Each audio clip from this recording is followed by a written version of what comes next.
plateforme yëpp parce que gars yi bëri ñu ngi wax mais ñu ngi wax programme bi di wax monnaie locale bi mais fàtte nañ ne am na lu ko mën a téye fàtte nañ ne état pare na outil aussi tam pour ut lu ko contrer lu ko yàq te pourtant intérêt général la au lieu que état jël ci référence au lieu que état d'accord ci au lieu que état jël ko raffiner ko woo experts yi ñu jëm ko expérimenter partout mu dox ñu xam ne Sénégal moo ñu intéressé mais non au contraire dañ koy jéem a yàq li ñu koy jéem a yàqee nag ku ne xam ne façon bu ñaaw lañ koy jéem a yàq te c'est important ñu bàyyi ci xel bu baax a baax a baax donc su ma seyoon gars yi partagé ko mu dem voilà parce que man moom ngeen baal ma mais gars yi dañ maa yóbbu ardo quoi voilà gars yi dañ ma yóbbu ardo dañuy bañ voilà ma partagé mbir yi dañuy bañ gars yi jot ci le pourquoi ne xaw ma ko parce que on me signale que le page dañ ko signalé tout le temps mais garaawul mënul ñàkk waaw bu ci jiitu gars yi dañ ko fas yéene saboté ci anam yu bëree na leer sénégalais yëpp muy le programme Ousmane Sonko bu mu décliné dañ ko saboté façon yu bëree di ci jiiti saboté bi mooy diabolisation dañ koy diaboliser beneen bi ci topp nañ waxtaanee ne lañ koy diaboliser ak histoire diabolisation bi dañ ko jéem a rattaché ak comme benn genre indépendance maanaam ka xam dafa bëgg indépendance su genre Ziguinchor bu ko giñ rebelle te l'histoire waxoon nañu ko lu tax beneen ba ci topp dañ ko jéem a contrer ak appareil étatique wala inter-état yu ñu am mooy appareil yi nga xam te ne comme ay banque ak affaire yooyu muy BCEAO ay tout dañ ko jéem a contrer foofu noonu beneen ba ci topp dañ ko jéem a contrer ak ani fay émeute ay rébellion armée des gens pour que ñu andi foofu instabilité ba kenn dootu mën a utiliser les terres cultivables beneen ba ci topp ndax yim leen wax su ay li nga xam dañ koy waxtaanee comment lañ koy defee ak caay-caay mu leer na la du sénégalais du Casamance yi mais ay caay-caay lañ koy defee te ñu koy baare yëpp ce sont des complices nga xam ne nii nekk ñu ay sénégalais en réalité ce sont des gens yoo xam ne duñu ay sénégalais waaw kii nee na ma Sonko la c'est nous les attend Balla Fofana en a parlé frère way le grand patriote Balla Fofana en a parlé way mais y en a d'autres choses yu gars yi xamul yu nekk ci biir yu am solo comme Moussa li mu ko waxee tamit lu am solo la parce que ñu xaar leen rek mooy boobu lañ juumee boo leen xaaree dañuy def ba pare yow ngay jéem a dindi boo leen xaaree da ngay def ba mu pare yow ngay jéem a dindi te waruñu leen a xaar ba nu def déedéet dañ leen a war a contrer ba ñu def ba pare ñu ñuy dindi parce que dindi boobu noonu mooy doon luy kale léegi nag ñan ñooy nekk complice mooy ñi nga xam te ni ñoo war a protéger loolu mu dem ñoom ñooy nekk les complices pour que loolu mu am donc nag loolu ñoo ko mën a décider suñu bopp dindi ko suñu bopp luñ ko mën a dindee mooy voilà ñun ñëpp ñoo ci war a mën a taxaw sinon dafay échec te bis bu échecgee jàpp leen ne moom projet bi moom anyway échec na parce que dañ koy jéem a rattaché te loolu nag ñun ñoo ko war a bañ ci façon fànn bu nekk ñun koy bañee nag moom mooy voilà ngeen may ma tuuti rek ma supprimer lii voilà mën a xeex ak waa ji di jéem a signaler sama compte bi voilà c'est ça gars yi li laay xeexal ni léegi bi ci jiitu diabolisation la liy njëkkee diabolisation bi nag dafay ànd ak lépp ndax diabolisation bi ci la ñuy profité d'abord ne diabolisation boobu ñu koy jabole moom mooy doon li nga xam ne jël en considération ne Ousmane Sonko terroriste la wala dafa bëgg a séparer Casamance ak le Sénégal moo jël en considération wane ne foofu jàmm amu fa alors que c'est pas le cas wane ne foofu aussi tamit moo ne bu ñu fa bëgg a def aussi tamit dafay ralentir l'économie du Sénégal loolu lépp dañ ko fay def moo ci diabolisation bi ba pare jox seeni diir maanaam seeni wax ñu jëm ko jox raison jëm ko utal alibi jëm ko utal ab lay duñ koy utale ab lay mooy bu njëkk ba da doon wax waaw Ousmane Sonko bu ñëwee day jël séparé Casamance ak Sénégal mais nan ngay nekkee président Sénégal di séparé ak beneen dëkk mënu ne saa waay mënu woon nekk ci kër gi di xaaj sa kër di ko maye techniquement voilà joxal ma ko may techniquement loolu mënu nekk mënoo dëkk ci kër gi mu leer na yow fi nga dëkk doy da nga ko bëgg a yokk nga xaaj ko di ko maye loolu xel nangu ko loolu esprit bu sain bu ko déggee xam ne xel nangu ko nekk président Sénégal ne voilà da ngay am benn genre loo def pour séparer la Casamance et la Sénégal loolu xel nangu ko kun ko wax c'est pour nax la c'est pour dóor la pour orienter la ci beneen sens ba nga xam ne ni pour yàq dara li nga xam ne benn président Ousmane Sonko mais xel nangu ko beneen ba ci topp loolu aussi dafay wane la dafay séparer le Sénégal ñoom ñi koy wax nga xamante ne ñoom ñoo responsable Sénégal ñoom ñi nga xam te ñoom nga xam ne dañu dénkaane et appareil étatique ñu toog di toog discours boobu noonu ñoom dèjà ñoo bëgg a jël Casamance considéré ko comme benn dëkk ba nga xam ne ni bokk sax ci Sénégal ba ñoom seeni discours du ñun ñoom la ñoom voilà bu ko jàppee benn zone ba nga xamante ni voilà comme Irak bëm te tel n'est pas le cas dem nañ Casamance demati fa dañuy dem sax Casamance dem ba Guinée amuñu problème 100 pièces dugub biir Guinée génnaat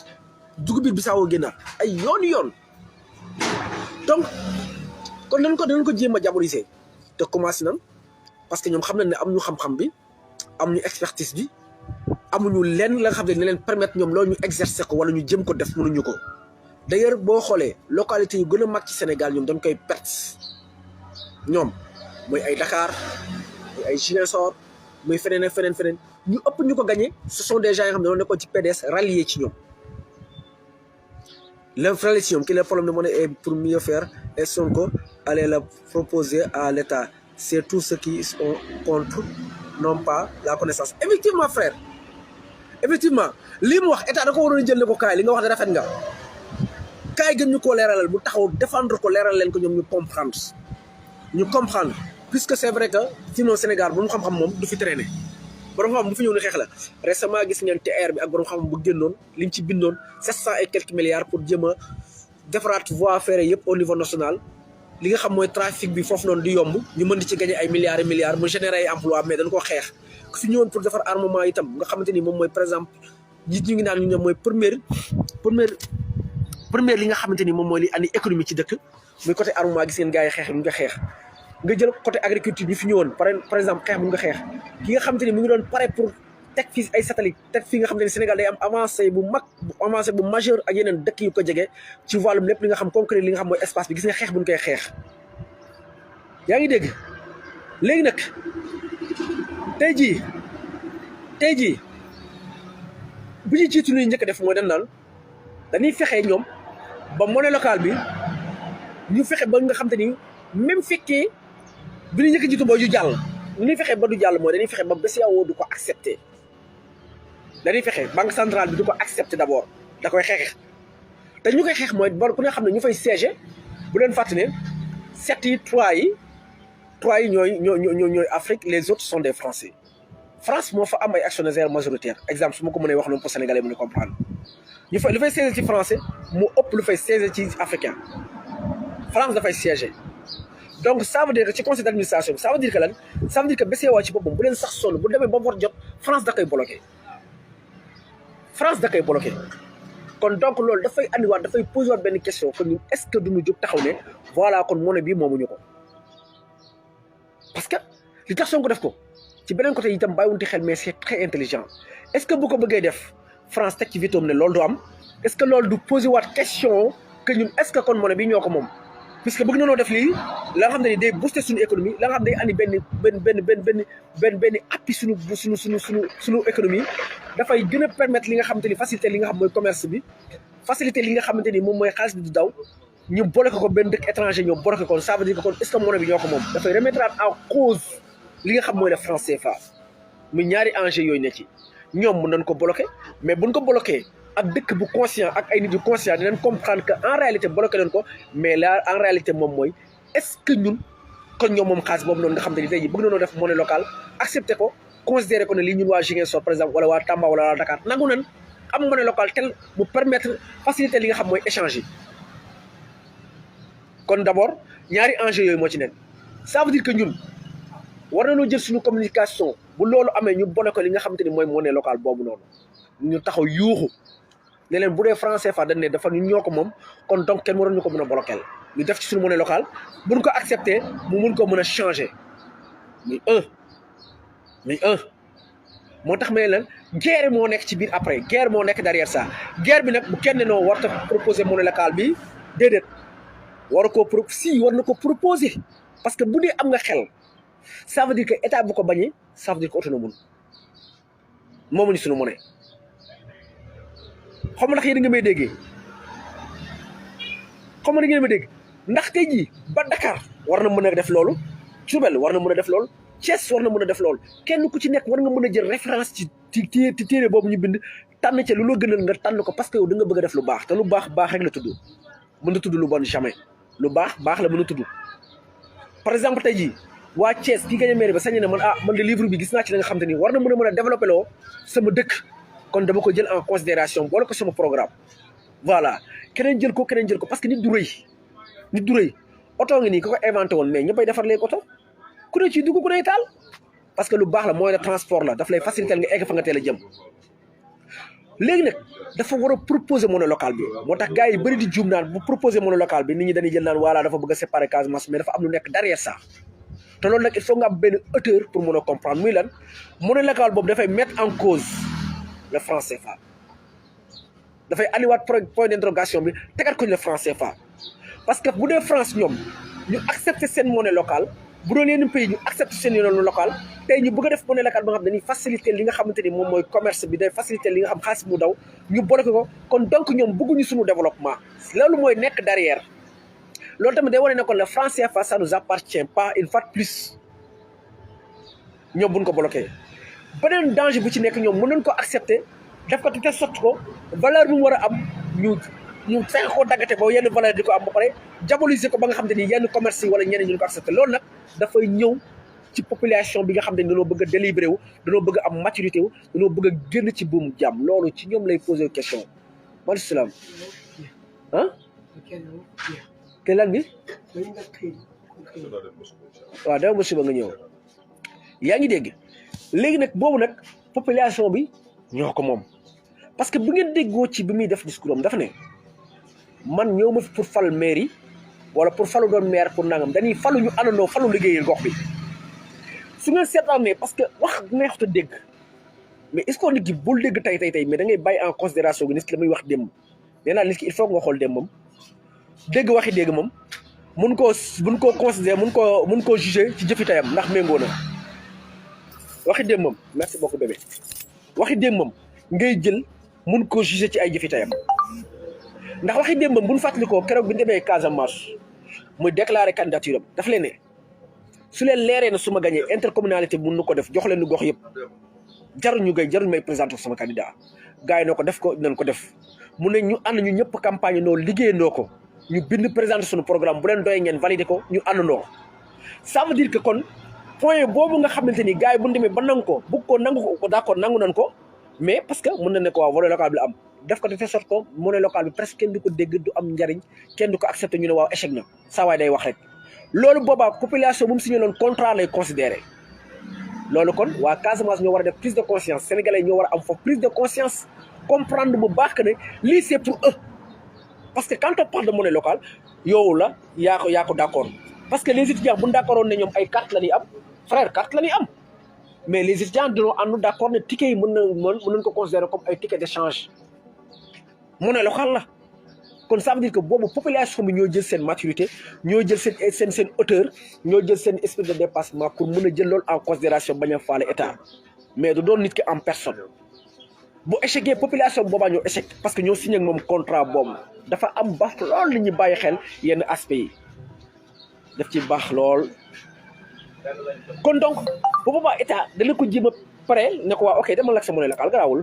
mais daf te sorte que diaboliser ko wala def yenn banques yi wala yenn affaire ba ñu bëri duñ accepter monnaie locale boobu noonu boobaa ñan ñoo ko doon accepter la population bi ñoo ko jëfandikoo population bi lay permettre ñu am échange population bi lay permettre xaalis bi di mën a daw tranquillement kon boobu nan lay jël en considération ñan lay yàqal population bi ñoom en personne lay yàqal parce que il faut que kii ne ma Sonko veut juste mettre son savoir au profil du peuple merci frère kon côté boobu noonu ci wàllu blocus bi ñaar yooyu moo ci am soit benn ñu bloqué ko mooy Union Bank ñu bloqué ko ba du am buñ ko bloqué benn dafay wane ne kon sunu monnaie moomu ne ko sunu banque centrale moomuñu ko tout simplement parce que ku ne Sonko war na proposer monnaie locale bi dafa amoo yenn niveau yi parce que du question ne séparer parce que Sénégal dépassé fu ñuy wax séparation ay dëkk yeeg non àdduna bi sax moo dépassé foofu parce que tey jii ñu ngi wax unité africaine ñu ngi wax union africaine tey ñu ngi ci étape boobu noonu dépassé nañ ay dëkk yu séparé wu non dépassé na loolu tey ñu ngi wax ay marché sous régional dépassé nañ kon loolu bu yàgg dépassé na loolu ndax Mali ña ko fa doon def sax ña ko doon laaj sax banan bu ñu sañoon France génn seen dëkk ñu defar seen kon dépassé na loolu moo tax bi ci jiitu banque centrale bu ko bañee kon day jox raison li nga xamante ni moom mooy économiste yi lu doon wax ci banque centrale ne moomuñu ko banque France la bu nu ani tegal na ko benn xeex moo ne ci ginnaaw yéen nag xel moo koy motali léegi banque bi su ko accepté itam état jëm ko xeex kon ça veut dire que état boobu noonu jëm ko xeex bu boobaa population bi ñoom matirul parce que population bu matiroon état jëm a xeex loolu dañuy xam ne dañoo am état bu irresponsable benn état ba nga xam ne bëggu leen ñu jóge ci étape 1 jëm ci étape 2 kon enjeu yi ci ñaari boor yëpp la bi ci jiitu buñ ko bañee day jox raison ñoom président Ousmane Sonko beneen bi ci topp buñ ko diaboliser ba population bi nag kon population bi ñoo matagul ñoo ñoragul pour dañ dagg buumu jàmm bi parce que wax da nga koy wax mu leer ñoo ñoragul pour dagg seen buumu jàmm bi xam ndax yaa ngi may déggam deet muy beneen ba ci topp mën nañ ko nangu population bi accepté ko muy commencé dox mais par rapport ak ci programme bi bañ ñoo ko ba li nga xam te ni mooy terre cultivable ak terre yi nga xam te ni am na matière première yor koo transformé nga xam ne très bientôt moodu dañ ci def seen i moyens bu fay usine parce que usine day ñëw tegu waaye lay liggéey usine bi dañ ko jëlee ci suuf sax gars yi def lu tout def fa ay mine nga xam ku fa jege am ay problème wala ñu fay ay mercenaires comme instant bi ñu ngi dugal arme bari fi nga xam te ni moom mooy ay Guinée kaw affaire yooyu noonu di fa fay ay nit ñi daw di dugg Casamance voilà boobu nag dafa jël responsabilité li nga xam mooy état ak prise de conscience de la population sénégalaise ndax nee naa leen gis ngeen programme du Ziguinchor programme la ba nga xamante ni en miniature la pour l'Afrique xaw ma yaa ngi may dégg kii nee na ma ça peut être des bons d'achat d'ici chaque commune à sa monnaie locale wax nga dëgg Kumba Bawo yow tam mention spéciale à vous vraiment patriote bu taxaw nga et tout wax na dëgg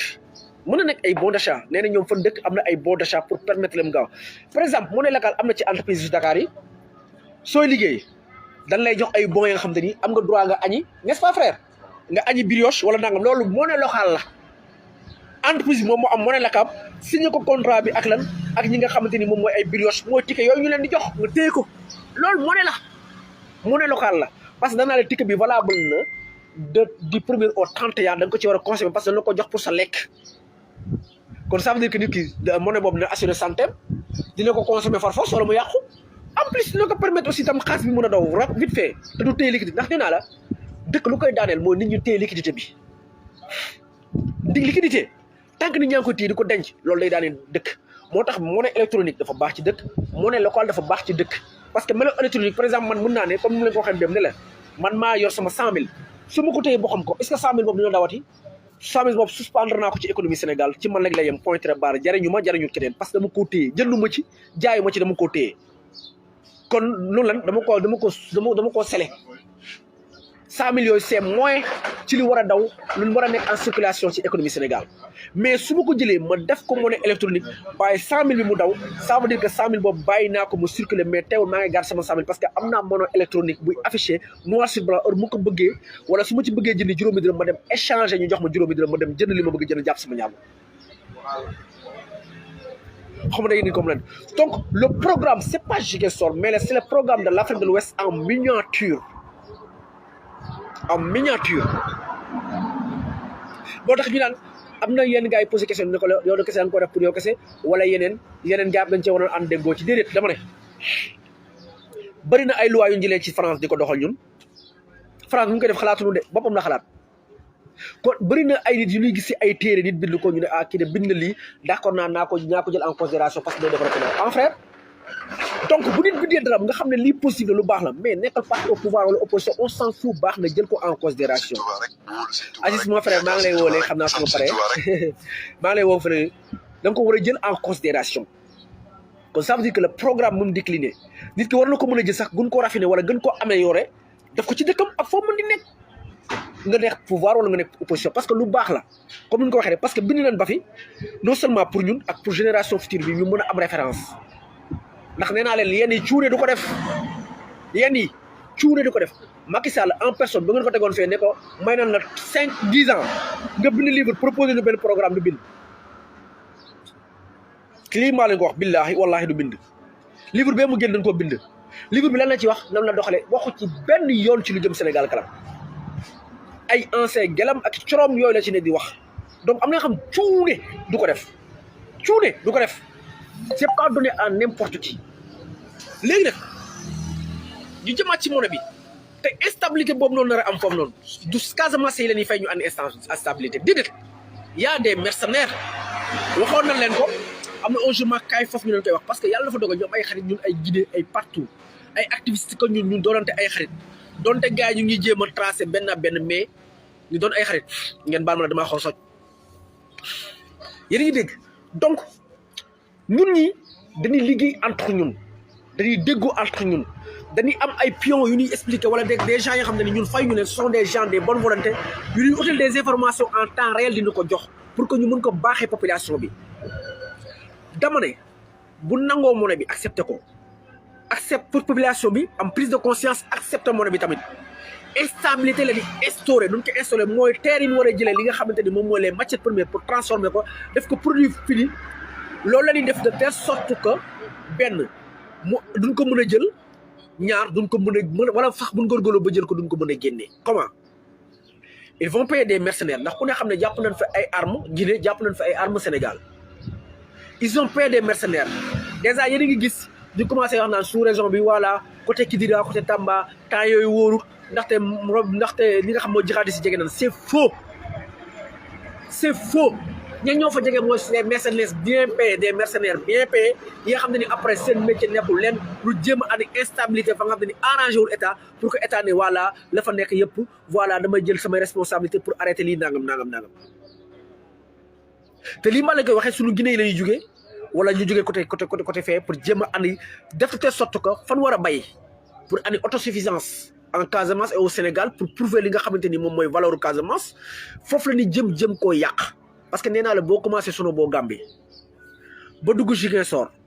wallahi ndox xoolal da ngay gis ndox mi da ngay sentir chaleur da ngay sentir ndox mi nga gis mu mel ni gazon maanaam dafay tooy ba mu leer na lii fii loolu neex bay fi day mel ni gazon rafet car macha allah mu leer la fi bu dee potentiel lu bay mën nañ fee bay jugal Afrique de l'Ouest ci wàllu bay ceeb ak la ci des bu dee ressource ak matière première ndax tey jii pour wane la zone boobu noonu riche en matière première ndax boo gisee carrière Dangote bi ma ne la lan koy defaree Kolda lay jugee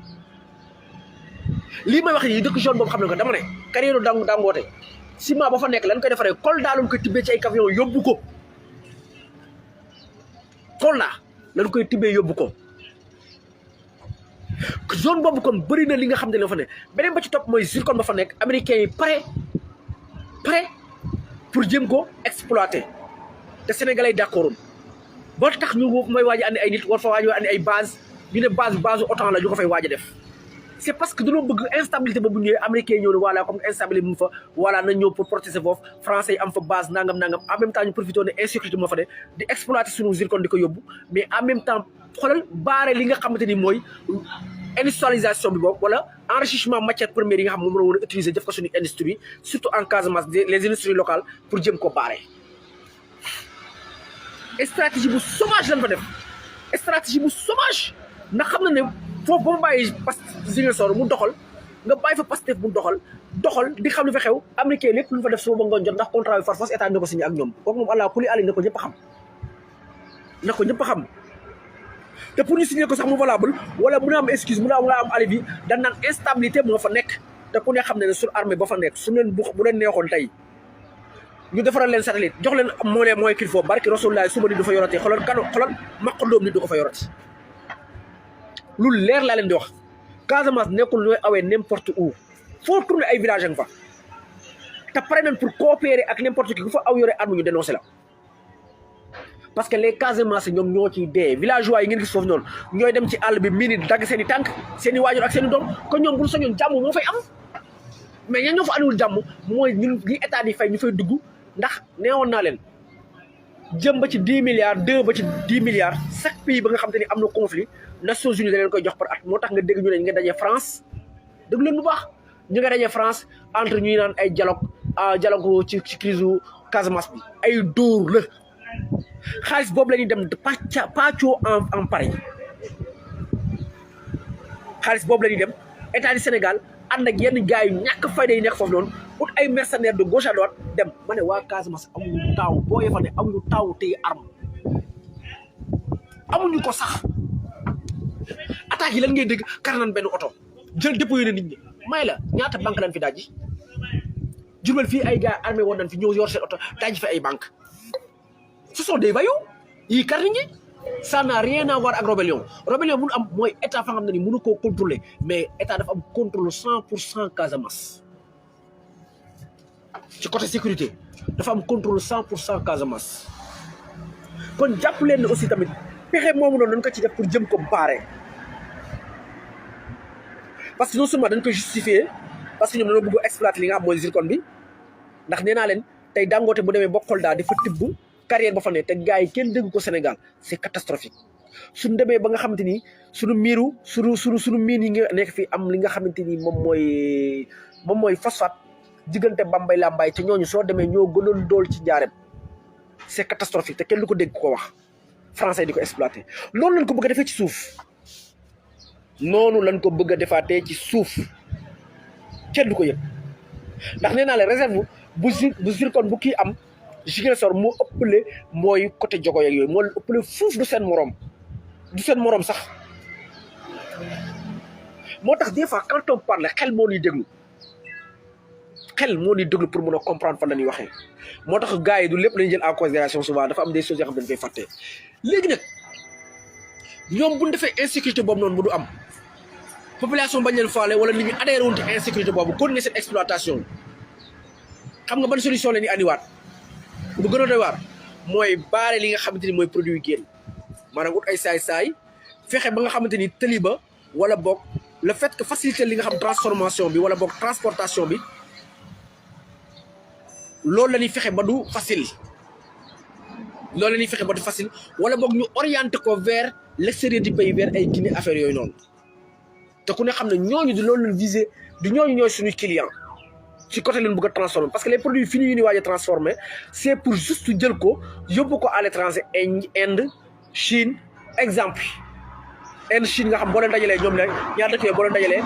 à peu près ñu ngi toll ci à peu près ay 4 milliards 5 milliards à peu près côté yooyu noonu entre 3 milliards ba 5 milliards la ñuy toll parce que bëgguma juum donc ñooñu suñu client lan nga xam ne ni force dañ koy accepter ak États-Unis ak France puis Allemagne dañuy fexe de telle sorte que foofu noonu loolu dafa yomb parce que ak budget bi nga xam ne ni annoncé nañ ko ak fu ñu jëlee xaalis war na mën a permettre Casamance amaat benn aéroport digne de son nom bu mën a permettre produit di mën a génn sans problème war na mën a permettre Casamance am port ba nga xam ne ni produit nañ génn sans problème kon gis ngeen fu mu ko xalaatee parce que ak lu ñu annoncé da ngay xool ne donc construction benn piste ba nga xam ne ni mën na accueillir wala boog mën a permettre atterrissage ay cargo war na possible foofu noonu parce que am na assez terre yu ko mën ressource ak li nga xam financement yi mu ngi fi boobaa day disponible pour ñun nga xam ne exploitation bi day nekk à 100% li nga xam ne ni moom mooy commune bi da ciy am benn wàll bu am doole. ci port bi aussi tamit dina ko mën a permettre mu mën a liggéey portam drainer ko telle sorte ko bateau yu mag yi mën fi dafa costé di mën a jël produit di ko yóbbu à l'étranger mais waxuma les produits bruts mais les produits finis. kon soo xoolee moo tax le projet dafa nekk benn projet en miniature de l'Afrique de l'Ouest léegi nag lu mën a def pour baare ko dañ koy baare moo tax man su ma amoon lu ma gën a sax pourquoi pas buñ gañee yeneen locales yi gars yi ñëm ko def mais Casamance dafa am potentiel fu mel ni Ndar buñ ko gañee am na potentiel fu mel ni Mbour am na potentiel fu mel ni ay Kayar ay Mboro am na potentiel fu mel ni Dakar pourquoi pas si c'est possible ok oui c'est possible parce que foofu permettre na ñu def ko même ñu utiliser même programme bi donc kon loolu lay andi loolu aussi tam moom la état def pour baare li nga xamante ni moom mooy programme bi léegi bu boobaa buñ andi instabilité fexe ba gars yi accepté woon monnaie bi wala boog buñ accepté monnaie bi amul njariñ wala boog buñ accepté monnaie bi ba pare nangu am monnaie bi gars yi accepté ko mu am njariñ ñu fexe ba xamante ni produit yu génn kon ça veut dire que boobaa produit bi jar lan espéré woon ci andi ko ci ay valeur ajoutée ci monnaie du am voilà ñu ne saa waay mu ngi nii li muy wax mënu ko kon kii mënul yor Sénégal musu leen a gis ci histoire Sénégal ku ñëw taxaw di yor mairie bind programme waxuma la war ay feuille de waxuma la dinaa seen programme la lay nekk dañ naan football sport construction stade pare nañ ci loisir ñu ne construction nangam construction rek ngay dégg mais andi maanaam defar la nga xam ne day andi valeur ajoutée doo ko dégg seen programme jamais kon c'est pour la première fois ñu am ko aussi tamit c'est pour la première fois nga def ko pare bind ko ci livre mu de autant de pages nga teg ko ne woo les universités ne leen kaal ngeen critiquer lu ngeen ci gis lu baaxul ngeen critiquer ko donc ce qui veut dire quoi gis nga gars yi ñu ngi restreindre page bi nu ngi koy wàññi mais garaawul nañ wàññi ba doyal loolu garaawul loolu dérangé wu ma yéen ngi dégg léegi mbir mi mooy tey ji bu ñu defee loolu dañ naan saa waay échec na bu ñu échecgee ñu jël ay milliards la nga xamante ni nekk seen responsabilité waruñu ko defar ñu ñëw di ko def naan état ko defar di ko fësal moo tax waa Casamance nan comprendre Ousmane Sonko dafa tegalaat dil beneen dil état bi xam nga ban mooy état bi dina forcer dugal fa la mu fa war a dugal par force ñoom tam muy liggéey nga xam boobaa texte développement Casamance dafay facile te bu facilee ndax ñun ñëpp paañ lu bëri Casamance dañ koy jëlee muy dugg Sénégal yomb loolu neex màdd ak la ca des boobaa day gën a yombal affaire bi gagnant lay doon ci waa Casamance moo tax bu ñu muusee tuuti accepter le projet day permettre état doubler effort am vers la Casamance day doubler ay effort am vers la Casamance ñu nekk ci oubliette tali boobu noonu nga xam te ni tey moo fare Ibrahima fa la ñàkkee bakkanam ñu bëri dafa ñàkk seen bakkanam vite fait léegi mu ñàkk léegi ñu xolli defar ko tali bu rafet ak contrat yu signé ak américain yi nga xam ne ni waa ji exploité li nga xam ne mooy zircon bi donc ce qui veut dire quoi bu boobaa aussi tamit li nga xam te ni mooy bois yi nga xam ne dafa riche au contraire gars yi dañ koy préserver sénégalais lay jëriñ mais dootu jëriñ ñi étranger yi dootu jëriñ Gambie moo tax bu leen sonn pour ñu dugal Forobert pour andi instabilité dafay yomb ndax tey jii Gambie dafa am intérêt bu rëy ci bois yi kon ay mercenaires jógee Gambie du dara ci ñoom ñu jël seeni commando di leen Macky Sall dugg fa pour andi instabilité du dara ci ñoom pareillement ku ne xam ne sous région bi président yi fa nekk ay gars yi lan xam ndax yéen ngi may dégg kon donc instabilité boobu noonu ñu dugal ko fa du dara ci ñoom te aussi tamit instabilité bi lu tax bëgguñu mu jeex moom mooy nee naa leen entre 2 milliards ba 10 milliards chaque année moom la Nations Unies di jagleel chaque dëkk bu am conflit pour régler conflit boobu noonu ñoom dañuy dem di ko paccoo comme la xaalis la business la dañuy dem di ko paccoo te loolu mooy tax ñu mën a jël li nga xam ne mooy matière première yi jox ko jaay ko ci anam bu salté jaay ko ay multinationales ay américains pour que ñooñu lu ñëwee dañ am matériel ak ay hommes yu mën a protéger seen i intérêts yooyu noonu ak seen i armée ba pare ñëw takk suñu biir dëkk comme si ñun ay jaam lañ ay dof lañ matuñu ko comme si suñu armée danoo day mal danoo doon ay inutile léegi nag léegi nag le problème moom mooy c'est à nous d'accepter ça c'est à nous de prendre en considération c'est à nous de préciser moo tax ma ne moodu yi commencé leen a def ay GIE parce que loo gis tamit nga wax li nga xam moom moo koy tënk da ngay wax li nga xamante ni moom moo koy joxloo bokk na ci li koy njëkk a doxloo mooy les moodu dañoo amoon problème investir ak ñu bëri ci Sénégal commencé leen defar ay GIE nee na Toulouse France nangam Toulouse wala boog Paris defar na suñu GIE am na 200 millions am na nangam pare nañ pour bu ñu amee fu ñu exploité parce que très bientôt da ngeen di am ay communes yi nga xamante ni patriotes yi ñoo ko gagné te dina leen mën a may fu ngeen mën a ubbee seen usine fu ngeen mën a exploiter les matières premières voilà boo ko état bañee ñu génn ñun dénoncé ko défendre ko bu boobaa fu ngeen pare pour exploiter am ay GIE am les fonds qu'il faut outil expertise bi moom mat sëkk parce que am ngeen ko diaspora bi am na ko boobaa ku leen ko nar a yàqal ñu taxaw dénoncé ko topp ko partout fu mu mën a topp fu mu yegg boobaa ñun suñu liggéey lay nekk ñun les alerteurs danañ ko alerter bu baax solution bu ci njëkk noonu la mooy commencé leen dajale seen i xaalis defar leen ay GIE ba nga xamante ni ay achat d'action mooy métier wala boog ay ubbi ay entreprise nangam mooy commencé leen waa États-Unis commencé leen waa Ziguinchor commencé waa Belgique commencé leen waa France commencé leen mooy beneen ba ci topp commencé leen wër profil yi ci li ngeen bëgg a ubbi commencé leen ko identifier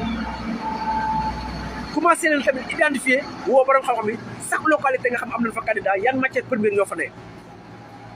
commencé leen ko muy les investisseurs commencé leen ko ut suñu cartographie nag ba am ko loolu lépp ak lan ngeen bëgg a exploiter ak lu ne ba pare ngeen commencé xalaat réfléchir ci loolu nga xam te ni mën na topp day fekk ngeen pare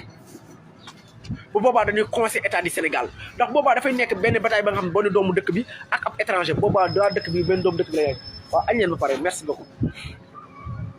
boobaa loolu lay nekk beneen ba ci topp ngeen commencé ut ay avocats yoo xam pare nañ pour batailler pour loolu ba pare dooleel yenn chaînes yi ba pare néewal doole ñi nga xam ne ni ce sont par exemple ay journalistes yoo xam ne ils sont là à faire de la diffamation commencé leen néewal doole commencé leen mettre en valeur yi nga xam ne ni voilà ñooy dox pour l'intérêt général ñooy dox les plaintes pour l'intérêt des Sénégalais pour l'intérêt des investisseurs sénégalais commencé leen may chaînes yooyu nga xam favorable lañ ci côté boobu noonu parce que dafay nekk bataille médiatique dafay nekk bataille d'opinion suñu amee ñaar yooyu nag ba pare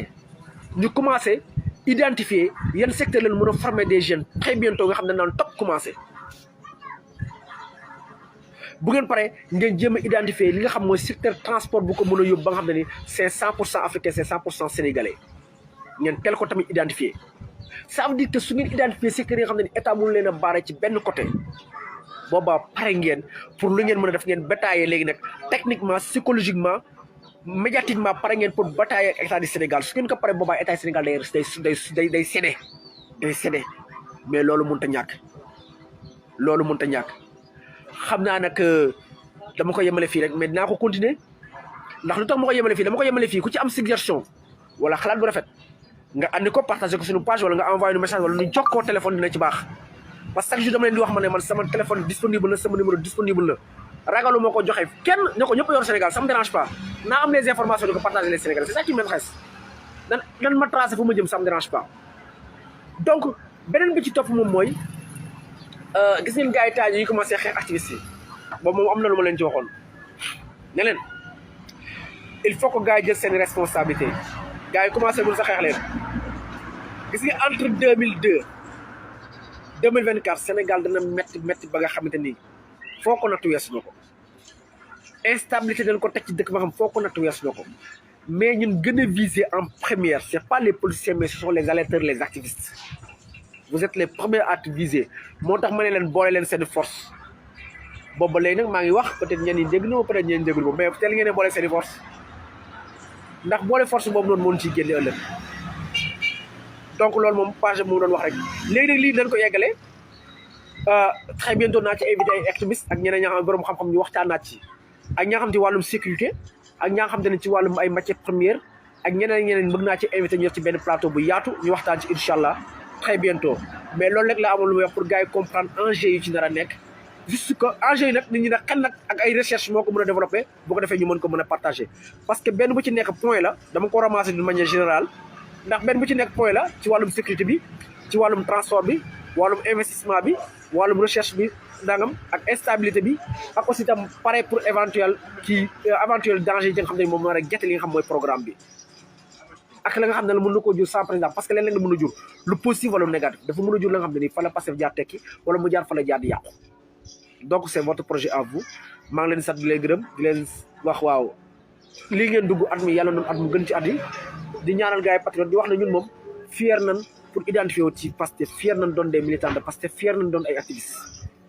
di leen sant di leen gërëm di leen ñaanal gars yi di wax gars yi yëpp ñaanal bu ngeen paree partage leen ko ci plateforme yëpp ñu ngi leen sant di leen gërëm bu baax a baax. Abonnez-vous sur notre chaîne OSR Monde et activez la cloche pour ne rater aucune de nos prochaines vidéos.